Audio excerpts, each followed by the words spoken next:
Bonjour à tous, bienvenue dans cette nouvelle transmission de conscience. Je suis ravie de pouvoir vous retrouver dans cet espace qui a pour but, je le rappelle, de venir déconstruire ce qui est peut-être construit solidement pour ramener à davantage de souveraineté, à davantage d'amour de soi et venir éclairer peut-être des choses qui ont mal été comprises dans l'énergie ou dans la spiritualité.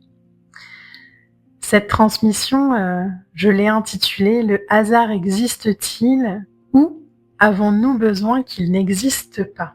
Et quand vous avez lu la question, le mental a peut-être un peu buggé et c'est tout le but de cette transmission-là, c'est de venir switcher le mental et de s'ouvrir à un espace où, l'énergie peut passer de manière, libre, sans jugement, sans croyance et sans attente.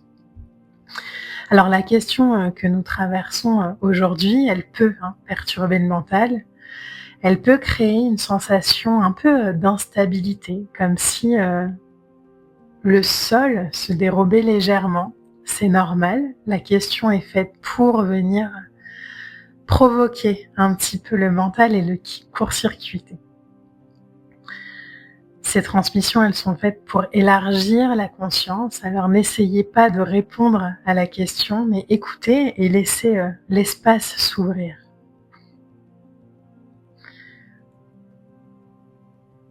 Le hasard existe-t-il? Ça semble une question assez simple et pourtant elle peut faire vaciller quelque chose à l'intérieur de nous. Car si le hasard existe, alors on est d'accord pour se dire que tout n'est pas maîtrisé. Et si le hasard n'existe pas, alors tout aurait peut-être un sens caché.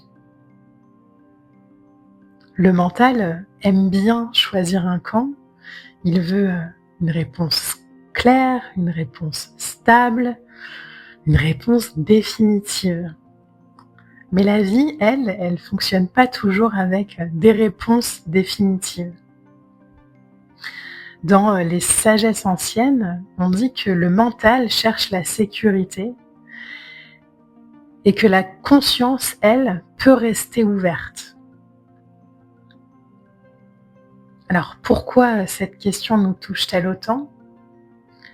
Parce qu'elle touche surtout à notre besoin de contrôle. Quand quelque chose arrive dans cette vie humaine, une rencontre, une rupture, un accident, une opportunité, parfois même la mort,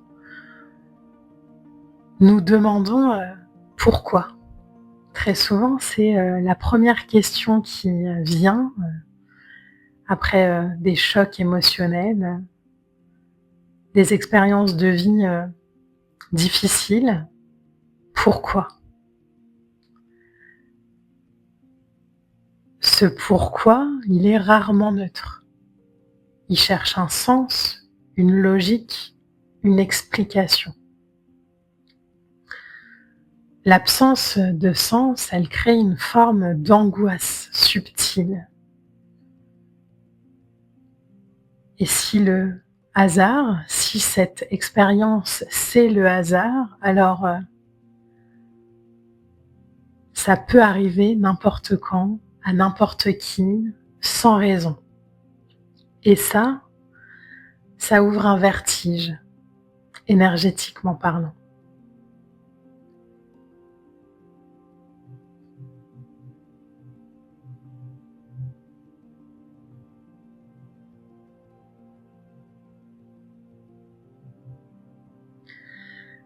Même si rien n'arrive par hasard, alors tout serait écrit, orchestré, guidé, et ce scénario-là peut nous rassurer. Il peut nous rassurer aussi parce que il y aurait un coupable en face, une énergie responsable de ce qui est très difficile à traverser.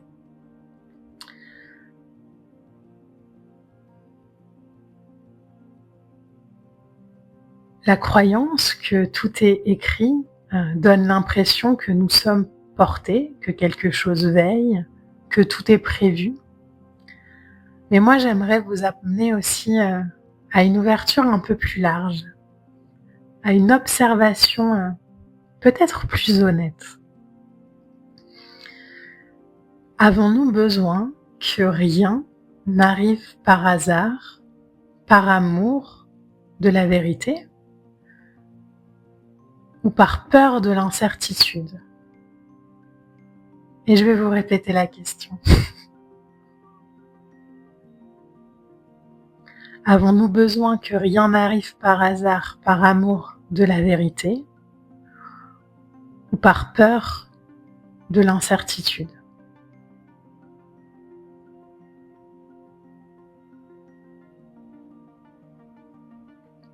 Dans les sagesses anciennes, on dit que le besoin d'explication est souvent un besoin de stabilité.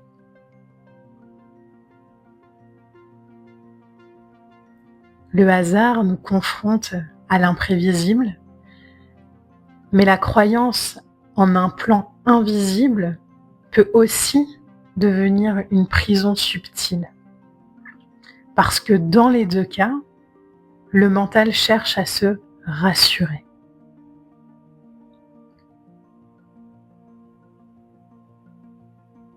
Peut-être que la vie n'est ni un chaos aveugle, ni une pièce écrite parfaitement. Peut-être qu'elle est simplement un champ d'interaction infini, un tissu vivant où chaque événement est le croisement de multiples mouvements. Et nous, à notre niveau, nous n'en percevons qu'une infime partie. Et c'est ce que nous appelons le hasard. Mais est-ce que c'est vraiment aléatoire ou simplement trop vaste pour être compris depuis notre perspective limitée?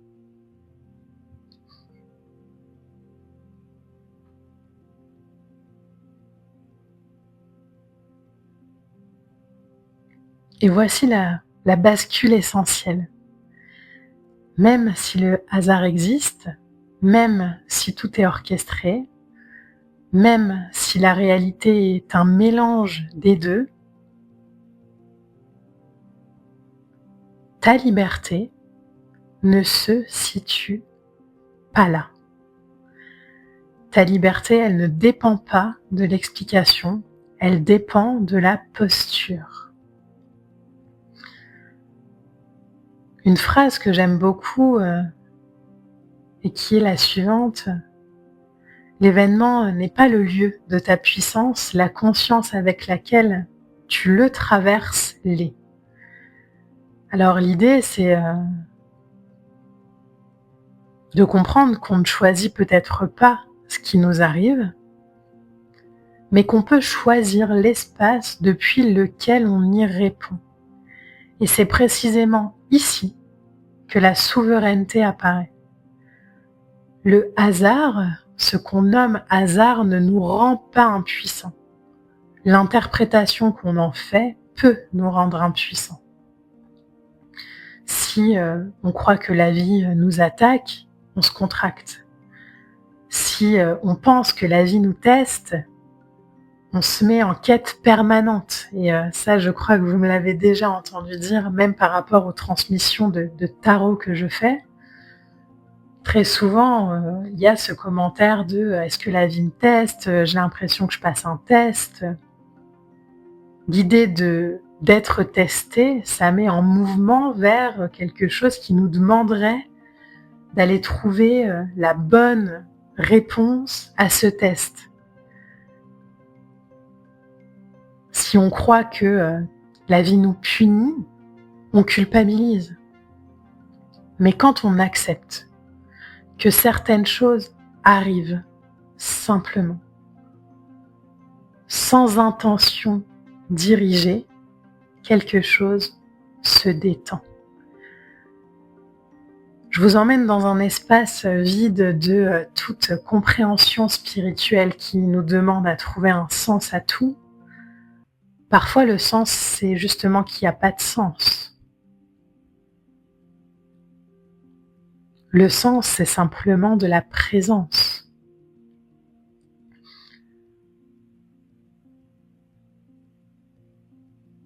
Lorsqu'on accepte que certaines choses arrivent, simplement, on fait la paix avec une énergie de vie qui est la base même de la création. Tout est changement, tout est intemporel, tout est évolution. On cherche du coup plus ce qui ne peut être trouvé. Et on revient ici, maintenant.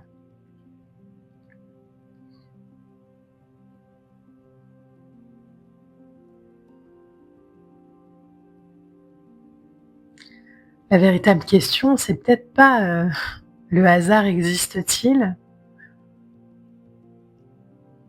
mais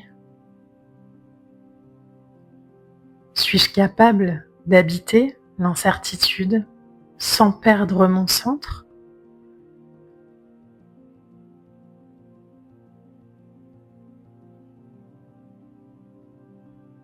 La vie, elle restera imprévisible. Elle ne promettra jamais, jamais, jamais une stabilité absolue. Mais toi, tu peux devenir stable intérieurement.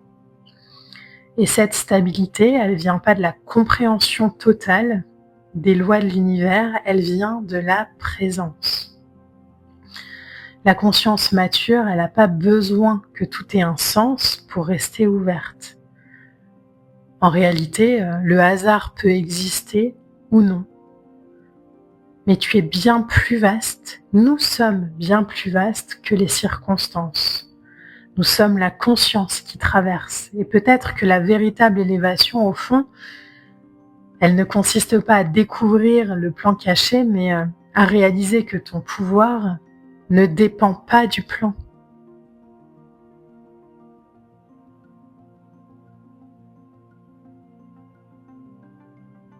Je vais vous répéter cette partie. Peut-être que la véritable élévation, elle ne consiste pas à découvrir le plan caché, mais elle consiste à réaliser que ton pouvoir ne dépend pas du plan. On peut prendre une respiration, laisser la question ouverte sans la fermer.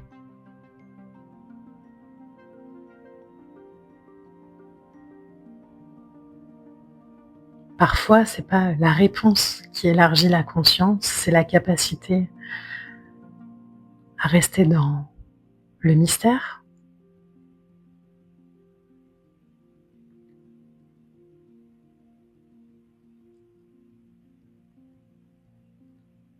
tu n'as pas besoin de résoudre le mystère pour être libre.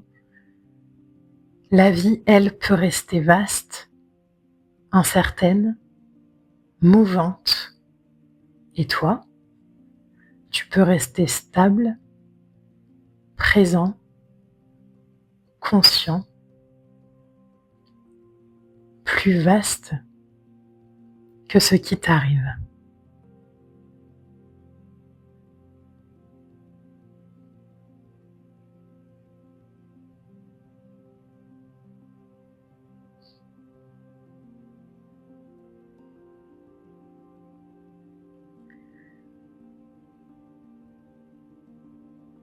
Je termine cette transmission sur ces quelques mots. Merci infiniment d'avoir été présent pour cette écoute. Merci infiniment de vous autoriser à baisser les barrières, à baisser les compréhensions, à revenir à une présence stable, fluide, incarnée, pour mettre en mouvement l'énergie et travailler avec cette magnifique expérience qui est votre vie. Je vous embrasse et je vous dis à très bientôt.